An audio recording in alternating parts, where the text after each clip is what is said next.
Ассалаумағалейкум YouTube көрермендер және менің тұрақты көрермендерім, Қазақ ет арнасының көрермендері.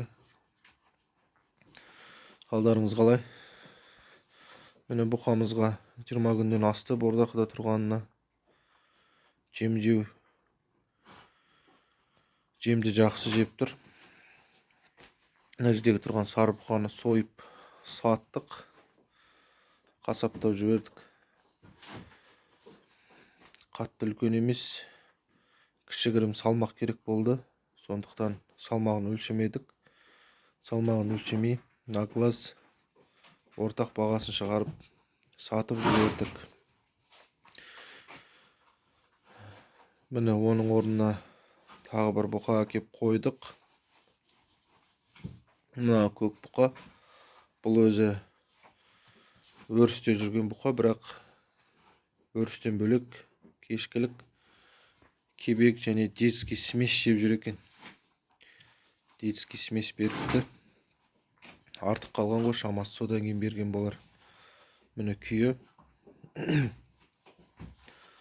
Бұл бұқаны сойып сатуға да болушы еді, өз құнын өзі шығарады, бірақ жем жеген мал ары қарай жем жеуге жақсы деп бордақыға байлап қойдық. Күйі өте жақсы, бойы да жақсы. Негізі бұл бұқаның иесінен көктемде мен 2 бұқа алған болатынмын. Бұл кезде бұқаның күйі өте төмен және бойы кішкентай, кенже туған бұқа ғой, палтарашка. Әлі 1,5 жасқа толмаған. Өте күйі төмен болатын. Бірақ сол кебек беру, детский смесь беру арқылы күйі өте тамаша болыпты. Бұл бұқаны кеше алып келдім. Жемді өте жақсы жейді екен. Бұл да бір жақсы көрсеткіш. Бұқаларды бағалай кетіңіздер.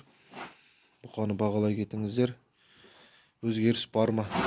Біздің мына бұқамызда өзгеріс бар ма? Сан еттері, белдері кішкене толыңқырақ болған сияқты. Қандай да бір сұрақтарыңыз болса, каналға комментарий арқылы жазыңыздар. Жауап беруге тырысамын. Менің беріп жатқан жемім тек арпа. Ешқандай қоспа қосып жатқан жоқ. Алдында шемішкенің тартылған шемішке қалдықтарын қосқан болатынмын. Ол бітіп қалды өкінішке орай. Қазір тек арпа беріп жатырмын. Және сұрақ, сіздің ауылдарыңызда, сіздің тұрып жатқан жерлеріңізде еттің бағасы қаншадан болып жатыр? Және ет қалай өтіп жатыр? Былтырғыға қарағанда биыл бізде Югтан, Тоңғандар және Шымкенттен бұқаларды өте көп мөлшерде тасып жатыр. Ұрғашы, сиырды бұзауларымен, құнажын, тайшалар, бұқалар бәрін бағасын келістіріп, былтыр арзаннан алған, биыл өте жақсы керемет бағамен алып жатыр адамдардан. Адамдар бұқаларын соларға бергісі келеді, соларға сатып жатыр және оптым 30-40 бастан әкетіп жатыр. Оларға да Алла берекесін берсін. Шымкенттің көрермендері болса,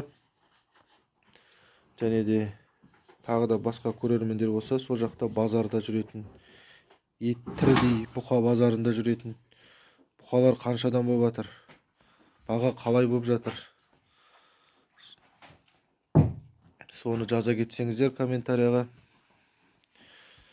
Және де арпа биыл қаншадан болып жатыр сіздердің ауылдарыңызда? Баға жақсы ма? Бізде 50 теңгеден басталды және баға түсіп жатыр. Біздің көрші ауылдарда және 100 шақырымдық жердегі ауылдарда баға 35 теңгеге дейін түскен ғой. Рас па? Өтірік па? Бірақ алдында группаға жіберіп жатты. Соны байқадық. Енді осы бұқалар Алла қаласа нәтижесін бірге көретін боламыз. Каналға тіркеліп лайк басыңыздар, комментарий жазыңыздар. Қандай да бір сұрақтарыңыз болса, комментарий арқылы жазып кетіңіздер.